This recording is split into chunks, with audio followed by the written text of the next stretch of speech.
By now you know.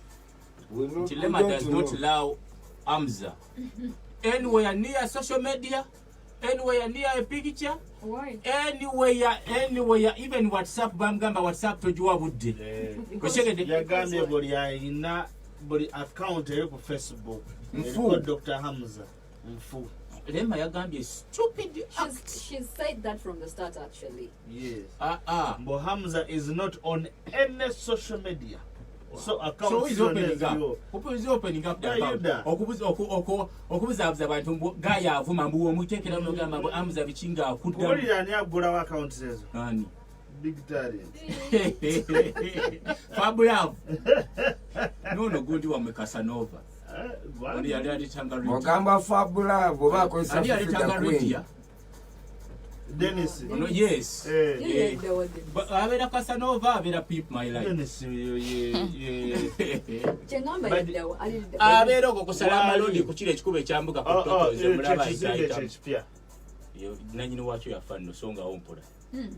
Yafudde diate. Owembwa. Bakambu yafa. Simanyi naye kyemanyi. Ye building manager wao. Badde manyi wagagadde Abaya fabitu bya chama nenga chali mu. Chine chipya. Chiri just after share. Okay. Kiki bagamba ekyagwa. Chali ekyo. Tebali bagamba kyagwa. Chagwa then. Ekyo bagambe ekyakenzo. Ne bachiddamu yes bali bayite kyakenzo. Okay, kasiyani. So kyakenzo. Walo guy na kyakenzo is just a. So omusajja tebamukiriza ku WhatsApp, tebamukiriza ku Facebook, tebamukiriza ku Insta. Omuntu yekaina right omuteekayo ye Lema.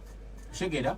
Era ebyo mwe comment za simanyi update yazikuwa yagambye tayina jalaga ali wano musajja wange nze bugayambuli ali akaze zali rules and regulations kambuze raka bu children bawana nnyo Kenzo n'abagala musajja wange Hamza ye yafumbirwa kuba mwana bamutwala nga mwana muto kati omukazi oyogera tangu musajja wali ofumbo beramu abantu babiri kazi alina okwogera bawali mukwogera ku mawulire mutuleke mu buli kimu yeteekawo wololo wa Hamza wololo ye Lema so nga gobera wololo wa Mampi uchegede ye wololo kyakyukamu eri Lema yamwogerera uchegede kalinange Mampi anjogerera wobo yagala ne kati gotolaba nga boyogere wagundi woyogera ngo omukyale wagundi onani omuwala mpya akazaala wamma tulaba nga boyogera ngo omukyala bukimu maama kulikayo sensi webale ja kujja nsimulewo awo oshegera ne Hamza muleke naye abeere oshegera be like that so kichogezako gamba kyengamba nti gwe onogere bamuwasa ewoyo omuwala Jojo ngati nga yali akola emirimu nga netwagamba Hamza takola mirimu ani yagamba ikiroto kyenaloose nga Hamza amwetowaze tekiyiza kubeera nga sikyakola nabirowoozezzaako nenfumiitiriza lwaki omusajja walidde lumonde walidde lumonde ng'ogenda oku siryalya lumonde nze namwogo kwebaka anyway ebyo nga tubivuddeko so you saw the billboard if you didn't see billboard ya Eddie Kenzo mu New York Times. I've seen the billboard with his new song. No yo mwala Monique Seka was. Segera. Monique Seka no gomanyi. Wamumanyira wa. Mwazi na nnyo mukalioki. Wakalioki si musango. So, ali agandi musango. Hati ndabo yogera nnyo. Oloda mwistolo osagira mazima. Katolo wa believes Eddie Kenzo yasinga okubeera Lwaki. Omanya akagamba ku kamunyiza Kenzo tayagala kumuyita Lwaki. Ayagala muyita hard working oba singing like that ne kali nto omuyimbi oshege talented mbo there was a time Eddie Kenzo yali atandise okulalizinga ennyimba nga tateekamu mazina ko katolwa mambu n'amuyita n'amugamba sebo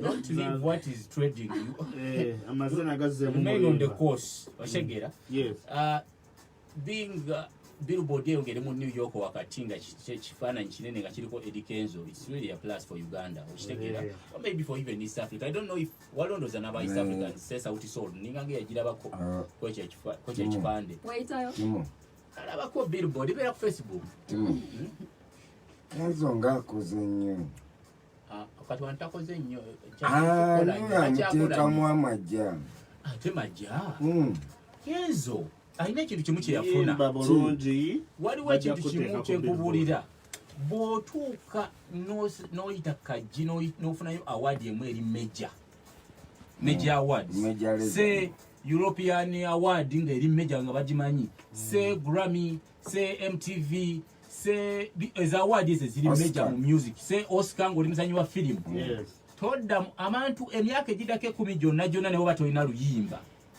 abantu bakufollowing olweyo award bo abalowooza because now senti education anafuna yolimba lulala lugende eyo oba tanafuna nomination ndala mu MTV but he's still getting that recognition okuva byakikolera oshegera emyaka kati gizeewo nga mukaaga tukyali ku BET ya 2014 wa 2013 oshegera so kitegeeza nti ofuna value mweza award abantu bakunoonya bokka asanga gwe n'agamba omuvubuka oli yali award omufirika yani what so that is how he has traded eno billboard gyogamba gye bamutaddeyo yeso gyayina eno gye baleka abafirika abangi eyo singa 3 billboard eriko oluyimba lwe nga bw'onalaba nti mama kali munda litujje nti ng'oli ku billboard eri wali ku sawa ya Queen sole manya yali sawa ya Queen ebigere bya sawa ya Queen eri ku Jinja Road nga billboard eri awo eriko oluyimba lwo kati mu New York okubeera ko ezo billboard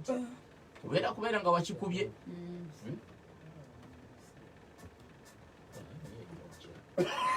kakati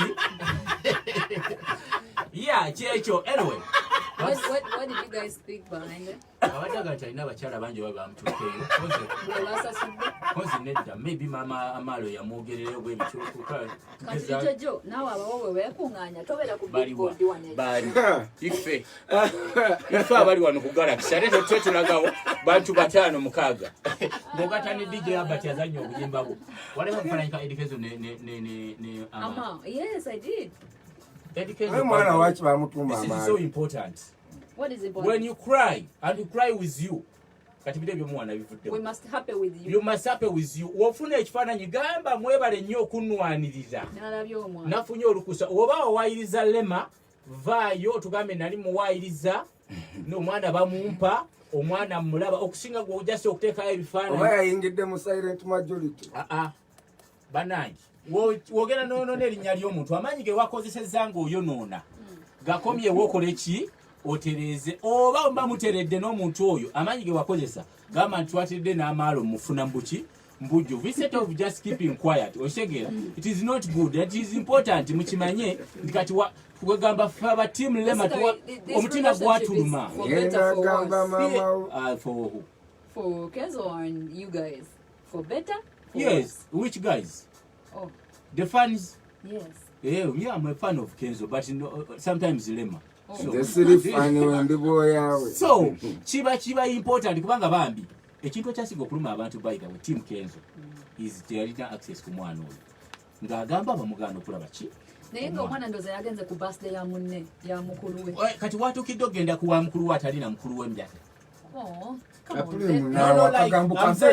I'm saying yes kituufu nti webatuukidde omuwaayo ku ekyo omukulu kitegeeza omukulu abadde amulaba seculatire nga tetukola ki nga sipate nga tetumanyi naye nga tayogera ng'ayagala ffe tusigale nga tulowooza nti Lema mukodo wa mwana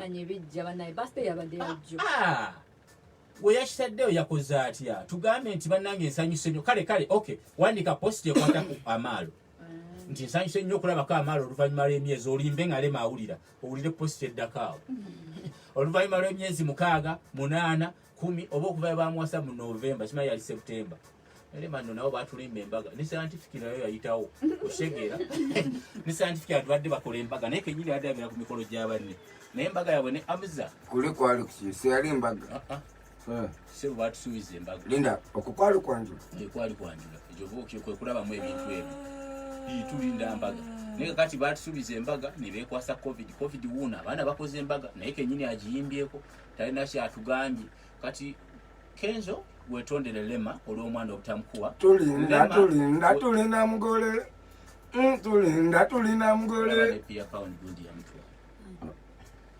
sorry omani ya